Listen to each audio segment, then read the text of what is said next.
But this is all wrong. I shouldn't be up here. I should be back in school on the other side of the ocean. Yet you all come to us young people for hope. How dare you! Boring. Boring. Boring. You got it work. Don't tell us what we're going to feel. We're trying to solve a problem.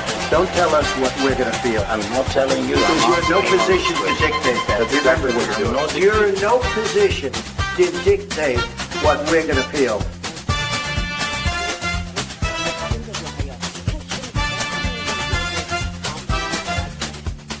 I call again for immediate ceasefire in Gaza, the return of the sausages, the hostages.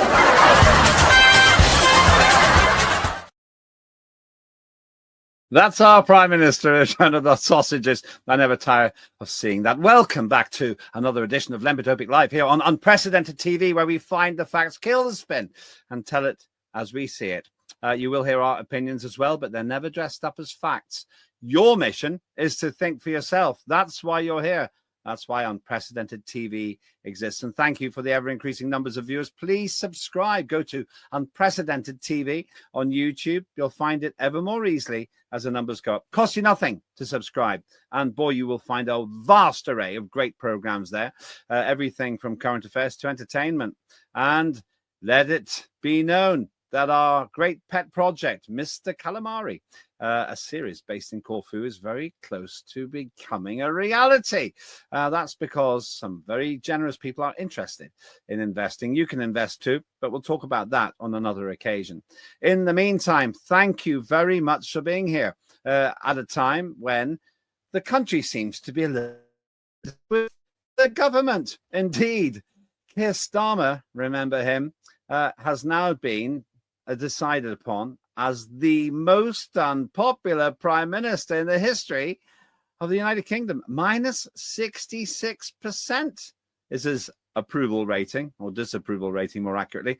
More unpopular than Boris Johnson, than Margaret Thatcher at her most unpopular, more unpopular than Liz Truss. And still, he carries on digging. His most recent escapade, which he seemed to proudly want to unveil at the Labour Party conference, is digital ID. What, you may ask, is that? Well, it's a spy in your life. It's the idea, this is my opinion now, it's the idea that by giving everyone digital identification, which means that they can spy on everything you do all the time, you're going to be safer. More specifically, they assume that if you have digital ID, then all those migrants who come across illegally on boats and commit their first criminal act by setting foot on the beaches of Dover and the surrounding area will go, oh, I better get digital ID before I start working for an illegal employer. That's literally what he thinks. He thinks people will be deterred. No national insurance number, no income tax, no VAT, to quote Only Fools and Horses, and no passport, because they've thrown that into the channel to feed the fish. But yes, these folks are going to want digital ID. What is wrong with this man? Is it any wonder he's so unpopular? Well, you may have a different view. You might want to change your view like the Liberal Democrats have. Apparently they were in favour of it and they were against it. I think they're against it at the moment, but that could easily change if Ed Davey thinks he can get a laugh somewhere. What a clown. I don't dislike the guy, but he should take his job a bit more seriously. Methinks, another opinion.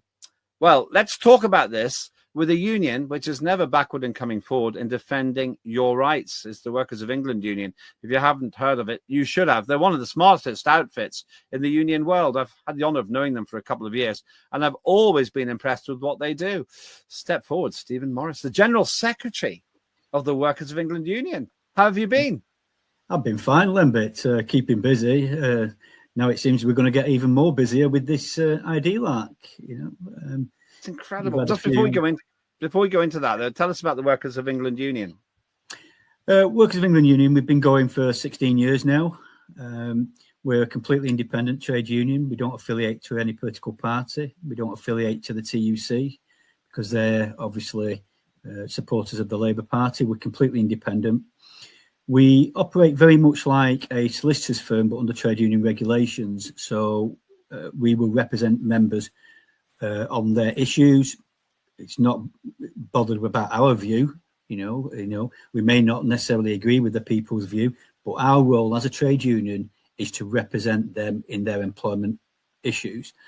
And obviously we really came to the forefront as the only trade union that was out there campaigning to represent employees who didn't want to have the COVID vaccine at the time, where other unions backed off and didn't want to help them. And whether you wanted it or not wasn't the question. The question really was, were they properly represented in the workplace? And we were the ones stepping forward to do that. And at present, we're doing very well. You know, our membership's been quite steady now for quite a number of years, growing slightly each year. As we take on the main unions, obviously the other unions don't like us because of our stances on things, which is quite ironic, really, because our stance is very much based the traditional trade unionist, you know, represent the worker on their issues, regardless of our views, you know, put forward the best arguments. And we're doing really well on it. It sounds to me like the perfect union, to be honest with you. You've made a point, and we're going to have to talk about Labour at some point. You made a point that by supporting the TUC and all of that, you're essentially bankrolling Labour. You're essentially propping up the current shower, if I dare say that, that is wrecking the country. Do you not get a lot of pressure as a union to do exactly that? No, actually, we don't really do. We do get questioned quite a bit about, we're not a proper union because we're not with the TUC. We do get that, but people need to look at the fact that there's only 47 trade unions that affiliate to the TUC out of approximately 130. And it's only certain trade unions that do that. So some do try and question us on that. Why aren't you with the TUC? Well, we're independent. We don't need to affiliate to a TUC who then affiliates and shows support for a particular party. Now, yes, we've mentioned Labour, but it doesn't matter which party it is. We're not there to support the party. We're there to support the member. And that's why we have people who may be members of varying different parties from left to right. But when they have an issue, they come to us because we will represent them. So, yeah, we have had questions raised about it. Certain groups have said we're not a credible union because we're not affiliated to the TUC. But here's the thing. A union is a regulated trade union. We're regulated by the Certification Office, which is a government body, and we get audited each year. So as far as our credentials are concerned, we're the same as Unison, Unite, and that. The big difference is obviously we're better. So we do get some people saying, well, Unite's one of the biggest unions in the country. I say, which country? Because Unite's membership is the whole of Great Britain, Northern Ireland and Ireland. You know, we're very specific on where we represent people of England because there's no TUC for England. We've already mentioned TUC. There's a Welsh one, Scottish one, an Irish one, but no English one. Yeah. And so this is where England's been left behind, and where we filled a specific gap on it, on representing pure England. And some of your listeners and viewers may not know, but when we was in the run up to the Scottish referendum, the government at the time shut down the shipbuilding on the south coast of England and moved it up to Glasgow. And the other unions didn't bother complaining or anything. But England lost out to satisfy the Scottish vote. And there's certain things like that really have annoyed us, because people of England have been really left behind where the decision of the UK government is concerned. And we're seeing it again. It's interesting you should say that. In America, politicians are notorious for shifting things around just to gain votes and repay their supporters. One of the reasons why the US space program was so disparate is because I think Lyndon Johnson shifted a whole part of the space program into his strong area. So you got Cape Canaveral in one place, and I think you've got the mission control somewhere else. But what's interesting about what you say also is that you are very England-centric. There's a clue in the name. And I suppose that makes you particularly interested in the antics of the Westminster government, which kind of doubles like the English administration as well. And moving on to the subject, just before we go further, how can people join the Workers of England Union? I'll ask you to say this again at the end. Yeah, they just go to the www.workersofengland.co.uk, and there's 2 buttons on there that shows you whether you want to pay by the annual fee or the monthly fee, direct debit. And we have a part-time rate and a full-time rate. That's anybody over 21 hours is on full-time. Below that is part-time. And we have had people question, well, your subscriptions are well lower than the others. And say, well, yeah, but we have a very efficient office base. We only have one office that is for administration purposes only. All our reps are based around the country and work from home. So they'll operate out from home. They'll travel from home. We don't have multi-million-pound offices in Liverpool or Birmingham or London. You don't need them. I think we were kind of at the forefront of working from home and being efficient before the COVID era hit, and working from home became a bit of a norm for a lot of people. So yeah, so we that's how we keep our prices low, because we know people are struggling. We know people are being hit. So that's what we do. How much is it out of interest? It's £12.95 full time, and it's £7.95 part time. That's per month. Per month, yeah. Or they can pay £145 annual fee on that one. So for the full time. So this is why we operate as we are. And the usual, I've already mentioned it about some of the other unions try and say, well, they're the biggest unions, and we say, well, they may the biggest, but we're the best. You know, there is a difference. That's I say of Unprecedented TV, we're not the biggest yet, but we are the best. And we don't want to beat the mainstream media. We want to be the mainstream media. So we're thinking big too. Maybe we should affiliate my entire workforce to Workers of England Union. But then you might represent them against me. I'll have to be a member too in that case. I have just recently represented somebody against a similar kind of organisation. Well, it was interesting. I'm on my toes then. I'm actually very fond of the Workers of England Union. But reason I won't go into, I have a huge respect for you and your people. Less respect for this man, Starmer. Yeah, Keir Starmer, this grey mediocrity. He just has no facial expressions. I don't think he has any real feelings. I think he's a sociopath. And here he is droning on about something, but what he's been droning on about recently is the ID card. He says now that the ID card is going to stop people from coming into the country. I don't believe him. I think it's utter tosh. And it seems to me that so does the Workers of England Union. You put out something, if we can get actually that up on the stage, onto the screen. You put out a press release quite recently, actually. Yeah, there it is. Let's have that there. Trade union statement opposing digital identification. There's a join today button. I take it on the right there. Yeah. From your screen. Now tell us, why are you so against digital ID cards? And I'll express an opinion. I will express a point of view. I am totally against them. But never mind why I think that. I will share in a minute. Why is the Workers of England Union against it? Well, we believe it's just an infringement on the individual rights of the person. A lot of the other IDs are by choice, but the one that they're trying to push now, which the government is trying to do, it won't achieve what they want to achieve. So under current basic ID regulations at the moment, if an employer wants to implement biometrics ID, it's called special category data. And they have to look at whether it's proportionate and reasonable in what they're doing. And if there's an alternative method, so as an example, if they want facial ID when you're signing on at work, is a swipe card or something similar but more suitable, and then they've got to go with that one. And on this one, it's like, well, it's to stop the illegal workers. It's to stop the black market of economy. It won't. It's just a simple nonsense argument, because people who work illegally because they want to be off the books. They don't want any form of ID. They don't want the national insurance number.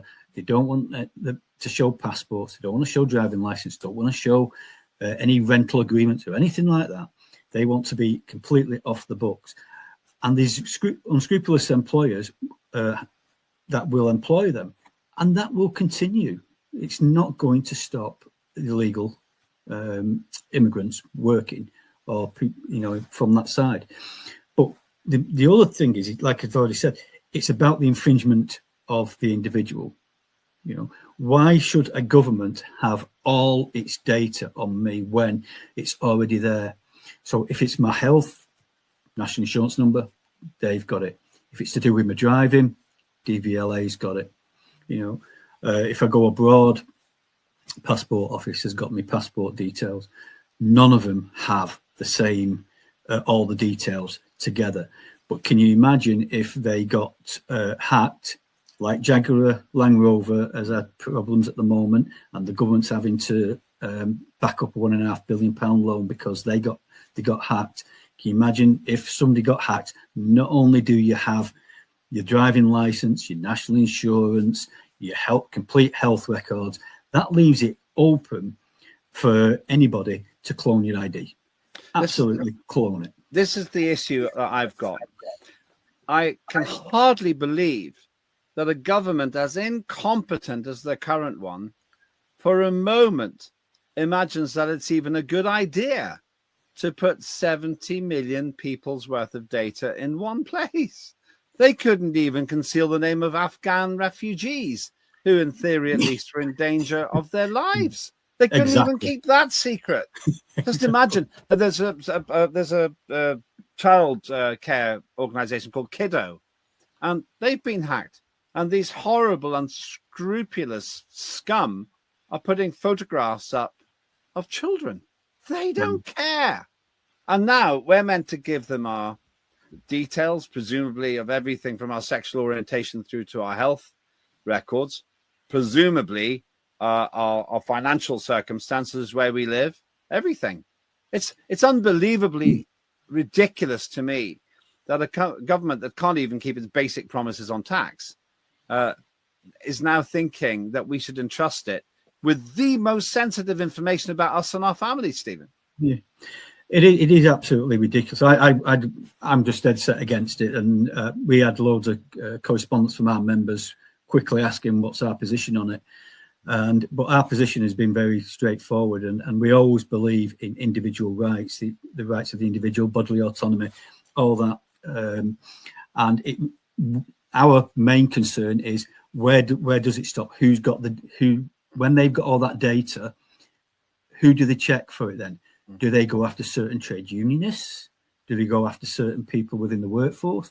Do they start say, well, I know there's a lot of people talked about if you're eating the wrong thing, do they suddenly stop you purchasing stuff at the supermarket? Mm-hmm. Now, that people might think that's far-fetched, but bear in mind, people like the superstores already gather your data on what you purchase, through the store cards. So it's not far-fetched to suddenly say, well, hang on, if the government also has that data, are they going to say, well, remember when they were trying to bring in the sugar tax and stop people drinking drinks? Are they going to suddenly say, well, hang on, you're not allowed to purchase that now because it's bad for your health, you've had too many? It's not as far-fetched as people may think if you link all this data into one central core. And we've had cases, and we've actually got a case ongoing at the moment with Birmingham City Council, who's tried to get some of their care workers to use what's called a Birdie app. And this is to biometrics, facial ID, and we was dead set against it because they could have the normal cards. But what they didn't tell people was the actual app, one of the clauses in the app said that you sign over the worldwide rights to your image to the app. What? People. Yes. And to me, that is absolutely appalling. Now, so if you're signing up, 99% of people won't read the clause, small clause. And when they get this app, they won't realize what they're actually signing up for. They'll think, oh, it's okay. It's about working. No, it's not, because I'm already working. Why do I need it? Mm-hmm. Is it about your benefits? It's what could go down the line. And we've seen certain legislation brought in previously that was aimed for one thing, but then targeted other people. And the classic one I usually mention is, if you remember when the Terrorism Act was brought in, to try and counter that, how many tourists and how many photographers kept getting pulled up for taking standard pictures of historic buildings around London? They started to get pulled up. Yeah. It's where does it go from there? But going back to the very basics, a worker has the right to say, no, I'm not having this. Bodily autonomy, the biometrics are my property, they're not your property, and I shouldn't have to hand over my rights to say to you, oh, I can work. Well, I've got my national insurance number, go away. But the other thing is, people also forget, there's already processes in place. There's already processes in place to verify whether people have the right to work here or not. Yeah, well, this is the thing. Of course they do. And this is the problem. What Keir Starmer seems to be saying, and this is the insane thing about it, is that passports don't really count. National insurance numbers aren't that important. The digital ID card will fix all of these problems. And the assumption, like you've just said, Stephen Morris, the assumption that somebody who's willing to cross a continent, cross the channel, break the law the moment he sets foot on the ground is going to be worried about an ID card, it beggars belief. How unintelligent is Keir Starmer? An international embarrassment, in my view, because the dog in the street can see that this is nonsense. Yeah, it depends, because he's very much like a puppet on the strings, isn't he, when he's talking? And you just keep expecting this hand to appear somewhere at the back of him. He's just a front man, isn't he? Somebody else is pulling his strings. It's clearly obvious, because these, like me and you, when we're talking about stuff, we get passionate. We start to raise our voices because we want to do this. We want to get these messages across. With him, there's nothing. There's no passion about anything. Yeah. And when he tries to do it, he's worse than one Tory leader who did a puppet walk across a stage. This is the thing. The guy is actually emotionless as far as I can see. And then it's the synthetic feeling. And if he does have any feelings, it's only about himself. When he talks about the Ukraine war, an unwinnable war, in my view, he doesn't talk about. He talks about beating Russia. Everything about him says sociopath. I want to actually talk about motivations after this, but before we go further, I do want to remind viewers that we have this very interesting program, I like to think, called Tim Scott Uncancelled. He is the head of, he's the supremo of the Freedom Association. You'll find some great programs in our archive and regular contributions from Tim Scott. Have a look at this.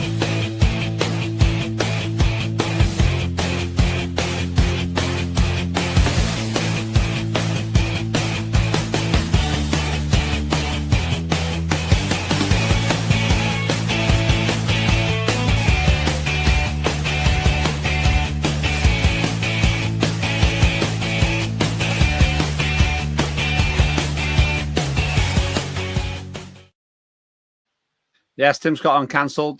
Thank you, all of you who are watching. If you like what we're doing here, do subscribe at Unprecedented TV and do like and repost. We love it whenever you repost it and you retweet it, as we used to say. And please do tell other people about it as well. If you don't like it, then tell us, because we do want to give you what you need. We're not going to make stuff up, nor will Stephen Morris from the Workers of England Union, I hope. I think you're pretty straight player there. Let's talk about a very interesting point you've just made. What is the nature of the beast? Why is this happening? And some people say the problem for Keir Starmer is that he's actually in the pockets of the World Economic Forum, for example. And he certainly spent a lot of time talking there and sitting there. And he infamously said on one occasion that when asked directly, would you rather be in the World Economic Forum or in Davos, or in Parliament, he'd rather be in the World Economic Forum. Now, there are those in my team who made me promise to ask you this, Stephen Morris. Do you think that he's getting his instructions from the WEF?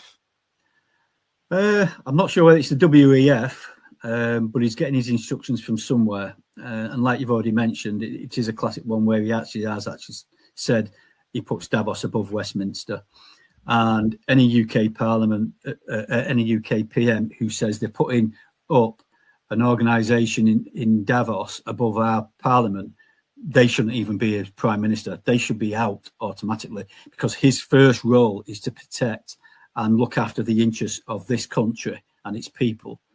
And as soon as he said that, he should have been out. You know, there is possibly people giving him instructions. We know this occurs. His advisors. I don't think he's as clever as people make out. Somebody did point out once that he is a barrister, but you see, a barrister's sometimes they just sit behind the desk and push papers. They don't normally do the fighting at the coal face, so to speak. Yeah. You know, and I'm not sure whether it's the WEF or someone, but he definitely is taking instructions from somewhere else, as far as I'm concerned.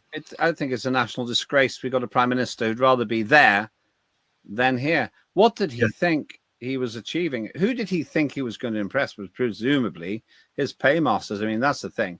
You tend to assume you'd only say a thing like that if you're actually trying to impress somebody. Well, his paymasters are the Labour supporting unions, aren't they? They're some of his paymasters. Although I believe he made quite a bit of money making some land into a trust fund to give to his relative, didn't he? So another bit of he knows how to use the trust funds. He should have advised Angela Rayner about her tax affairs as well, then, shouldn't he? Awkward. You're right there. Awkward. Yeah, it wasn't really worth it for the small amount that she saved. I mean, no. Maybe she'll come back. Maybe she'll come racing back as the savior of the United Kingdom and the Labour Party. But I very much doubt that. I think it's more likely that nothing will happen to her. But you never know. I mean, a lot of things are going to change quite soon, I would say there. Just one more thing about the Davos connection.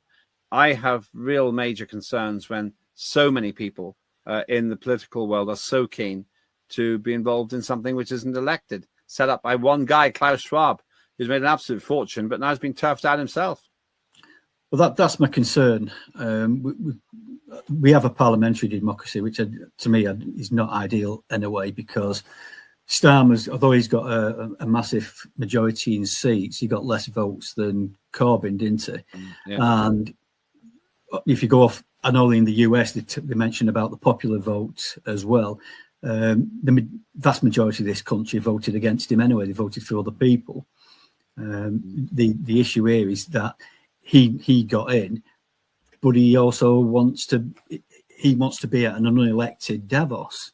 That's who he puts above our parliament. And to me, that's just not a position a PM can be in. Well, you cannot say that you believe in democracy and even our parliamentary system, but then say that you support Davos over Westminster. And now, returning to the digital ID, and there is an idea, this is a conspiracy, a global conspiracy. Interesting what you said before about giving the world rights to your face. If you do this, Owen Jones, who's pretty left-wing, why we all have to stand against digital ID. Not only has Keir Starmer raised the ire of the Conservatives, which isn't very important, they're obviously out for now. Reform, which is very important. And David Bull, who's their chairman, I saw him personally last week, and he said, or a couple of weeks ago, I think it was, who said that the Reform UK party would scrap this. Its shelf life would be is till 2029. So not only that, but his own party is railing against it, which is maybe one reason he's so unpopular. Why we all have to stand against digital ID? It's not really a very good look for a man who's already unpopular. Well, the other thing is if you look at what they're saying he's going to be costing, I believe that a few things doing the round is Tony Blair's son's one of the CEOs of an organisation that may be up for the contract. Unbelievable. But they're saying the contract could be between 140 and 400 million. And yet the people who deal in digital IDs are saying, no, it's more like 2 billion. So who are we going to believe? The government, whose accounting is absolutely appalling in a way. Nobody would believe an actual figure that came out of this government to do with that, or the actual people involved. So the actual figures are all over the place. But it's interesting that because I do attend other groups, and one group is actually quite very mixed group. And there's members of the Communist Party, Reform, there was Conservatives, there was Labour's, all in here. And there is quite a consensus across a lot of these groups that the ID is just not viable. It doesn't work. It's not going to achieve what they want to achieve. And it really, they're just trying to con us. So I'm not sure who he's trying to convince in his own party, because there is a lot on the left also who don't agree with this and are not happy with it. You mentioned their accounting problems. It's not really a digression. It's an indication of how bad they really are. Keir Starmer spent years saying that Israel had a right to defend itself, really annoying his own left wing, which was sympathetic to Palestine. Now he's saying the opposite. He's now saying that he'll recognize Palestine. So he's annoyed the first lot as well. And there was actually a demonstration during Rachel Reeves's recent speech at the conference. I think she was briefly kind of stalled in what she was doing because one person was screaming at her. The speech was pathetic in my view.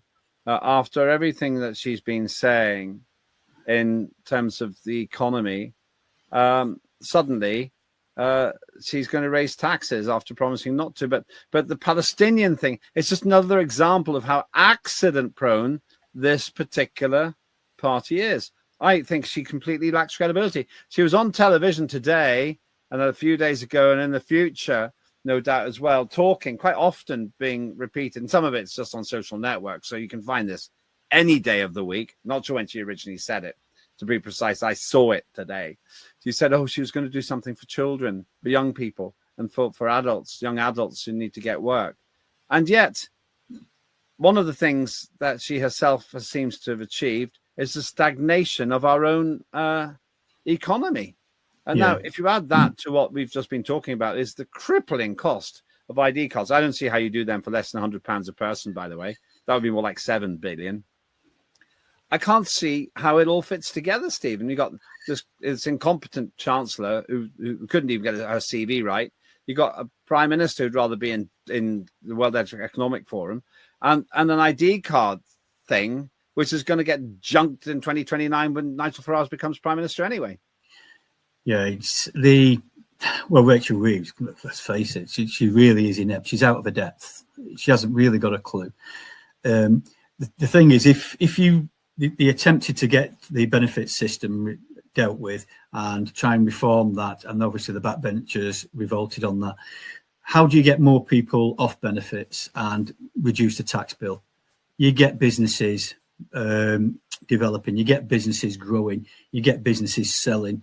And the way to do that is you've got to not put taxes up, you've got to put them lower. You've got to lower the taxes, make sure that people have more money in the pocket.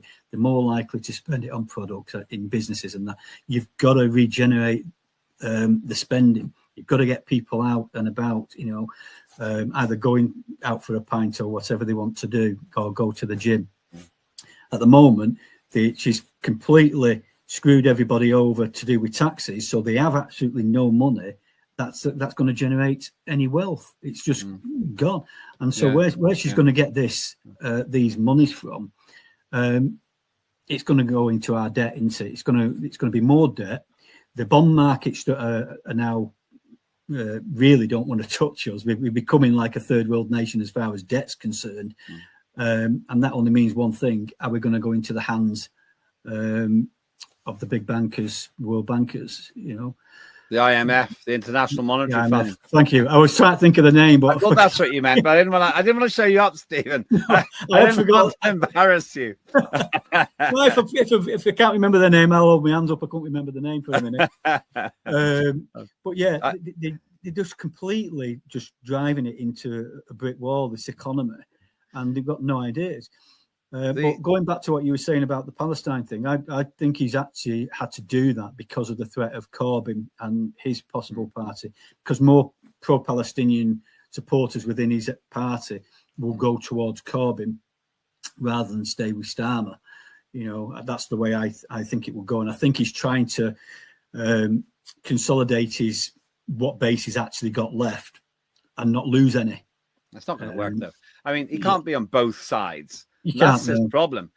It just can't. It's just not credible. He spent the last 2 years provoking the very people you're describing, the people who tend to gravitate towards George Galloway, and also towards Jeremy Corbyn and Zara Sultana, I think it is, assuming they've settled their differences. And he's not going to convince those people to come back. I would say 10 percentage points of the polling will go, if they settle down in that direction, which will get them languishing in the mid-teens. I can't see how he's going to pull it back. He certainly won't. And even if they change leader, if they manage to get one in, I still don't think they're going to be able to pull it back, because it's going to be very much like musical chairs, which he's done with his cabinet. All he's done is move the incompetent and the inept around different chairs in this cabinet. That's all he's done. I'll get you back to talk about David Lammy on a different occasion. Let's think about where we started, and that was the digital ID card fiasco. There's a petition going on at the moment. This is going to be an out-of-date figure, but when we put this up, 2.5 million signatures do not introduce digital ID cards. 2.5 million people who will not comply, and probably 5 times that. I mean, if a quarter of the British population won't comply, it's a dead duck. You can't put 12.5 million people on notice of prosecution. Maybe they'll try. They tried to arrest like almost 1,000 people at a Palestine demonstration recently. 2.5 million. This does not look good for the government. No, I think he's definitely gone the wrong way on this one. 2.5 million petition. Again, it depends how much notice, because obviously it's now got to be debated in Parliament. And if his other MPs start to see these kind of figures, they're going to start panicking a bit. There's no such thing now as a safe seat with Labour.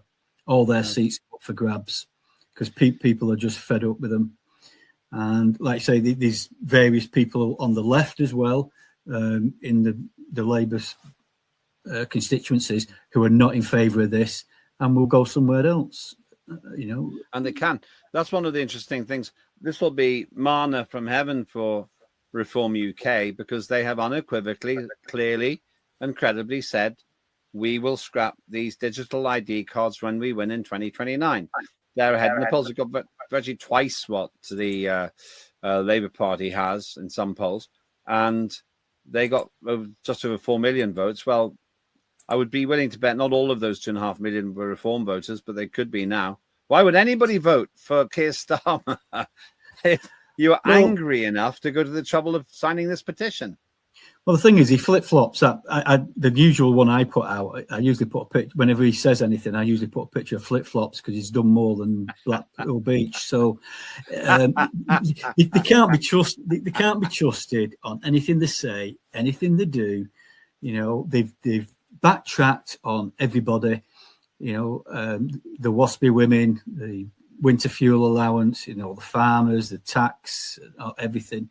The one that really sticks for me, sticks in my throat, is the one to do with winter fuel allowance. That to me was one of the worst, because people forget that they removed the winter fuel allowance knowing from their own Labour report that up to 4,000 pensioners could die each winter, and they still did it.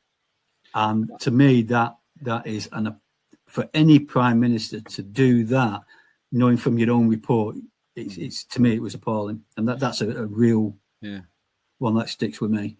Same with me. And after the vicious attacks by people like Angela Rayner, who hubristically maybe got her comeuppance against the Conservatives in the past, saying, oh, they'll abolish the winter fuel allowance, and then they did it.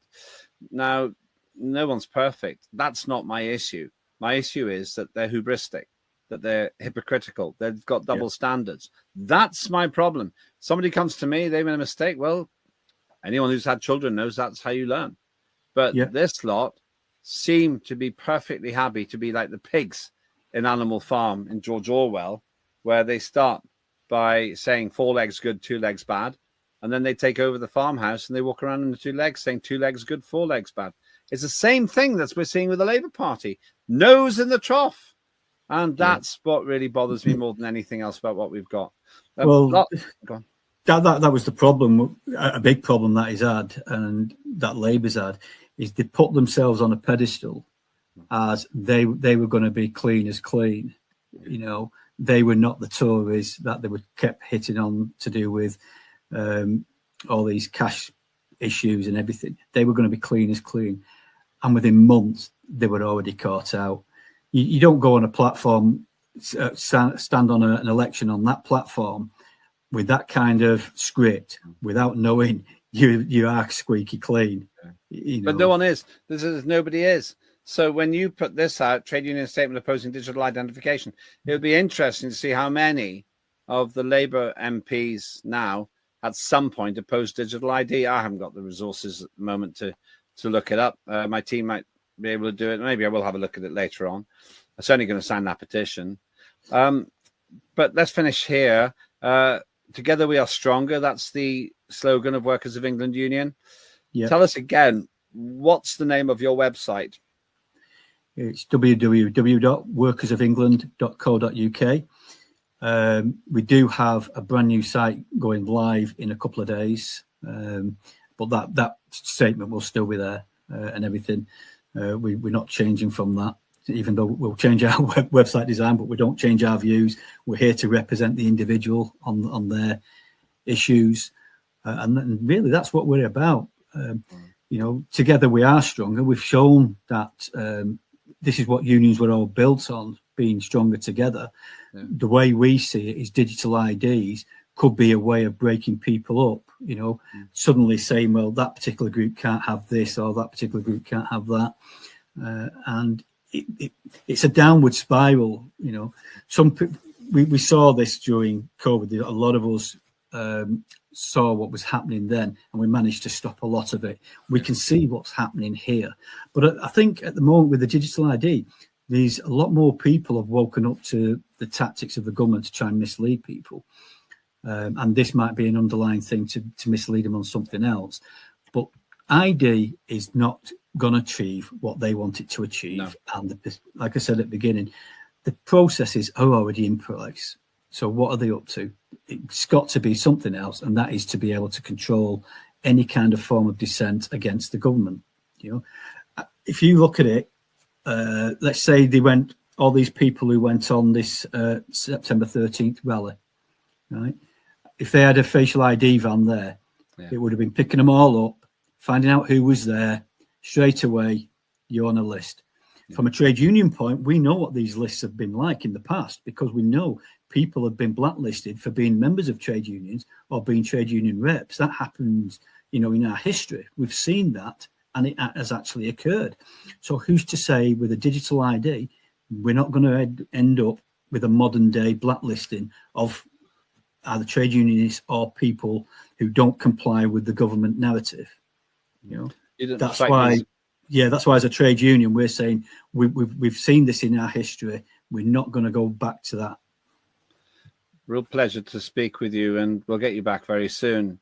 Thank you so much. That's Stephen Morris from the Workers of England Union, General Secretary. Have your say. As usual, you can meet me on X, and I do my best to respond to your commentary. Also, please subscribe to the YouTube channel, Unprecedented TV. It costs nothing for now. Thank you for all of those who have subscribed. We are getting bigger, and you can follow me on X as well, at Lembit Öpik, and you'll get most of our shows there as well. Do keep watching. Loads of great shows coming up as well, and we're moving into the entertainment and culture world in the next few weeks as well. If you're watching this on the archive, compare what's been said with what's happened. I'd be willing to bet we're more or less on the money. But if we're not, we'll be the first to admit it. If we are, we'll be the first to remind you. Thanks very much to the team. Thanks very much to Stephen Morris from the Workers of England Union. And do have a look at their site. It's a refreshing change when it comes to union literature, because it's not about party politics. It's about people politics. And most important of all, thank you for watching and for trusting your judgment here on Lembit Öpik Live and Unprecedented TV. Have a good day.